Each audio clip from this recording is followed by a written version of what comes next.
తెలియజేస్తూ విశారద నాన్న గారిని మాట్లాడాల్సిన కోరుతాం. ఈ నాగర్ కర్నూలు సంఘటనలో బాధితులకి ఎలాంటి న్యాయం జరగడం లేదు. నాగర్ కర్నూలు జిల్లా పోలీసుల ద్వారా ఏ న్యాయము బాధితులకు జరగడం లేదని డీజీపీ గారిని కలవడానికి ఈరోజు రావడం జరిగింది. డీజీపీ గారిని కలవడంలో వారితో చాలాసేపు మాట్లాడడం జరిగింది. డీజీపీ గారు బాధితులకు ఎలాంటి హామీ ఇవ్వలేదు. ఇది చాలా స్పష్టం. డీజీపీ గారి నుంచి మేము ఎంతో ఆశించాము, కానీ వారు కూడా విచారణ ద్వారా తేలుతుందన్న మాటలోనే సాగించారు తప్ప తప్పకుండా ఇది చేద్దామనే ఒక నమ్మకాన్ని మాకు ఇవ్వలేకపోయారు. కాబట్టి మేము కొంత బాధగానే ఉన్నాం, కానీ ఒకవైపు నమ్ముతూ ఉన్నాం డీజీపీ గారు ఓకే విచారణ ఈ రోజే హామీ ఇవ్వకపోయినా ఏమో ఒకవేళ చేస్తారేమో డీజీపీ గారి ఆదేశంతో మరింత న్యాయంగా బాధితులకి న్యాయం సత్వరంగా అందిస్తారని ఆశపడుతున్నాం, నమ్ముతున్నాం.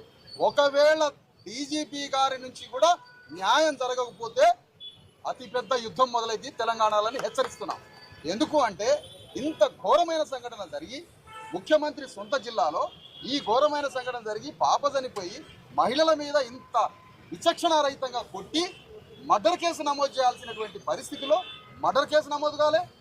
ఆ తర్వాత మహిళల మీద జరుగుతున్నటువంటి ఆకృత్యానికి సంబంధించిన చట్టం సెక్షన్ అమలు కాలేదు. ఏ సెక్షన్స్ పెట్టట్లే, ఎవరిని అరెస్ట్ చేశారో తెలియదు, ఎవరిని రిమాండ్కి పంపారో తెలియదు, ఎవరు ఎస్కేప్ అయ్యారో తెలియదు. కాబట్టి ఈ పరిస్థితిలో డీజీపీ గారి నుంచి మేము ఆశించిన స్థాయిలో మాత్రం వారి నుంచి హామీ రాలే, కానీ ఎదురు చూద్దాం. కానీ పోరాటం మాత్రం ఆగదు, పోరాడతాం. ఇందులో ఈరోజు మరి డీజీపీ గారిని కలిసిన క్రమంలో ముఖ్యంగా జస్టిస్ ఈశ్వరయ్య గారు వచ్చారు కలవడంలో, ఆ తర్వాత ఆర్ కృష్ణయ్య రాజ్యసభలు వచ్చారు, ఆ తర్వాత స్కైలాబ్ బాబు సిపిఎం పార్టీ అనుబంధ సంస్థ నుంచి వచ్చారు.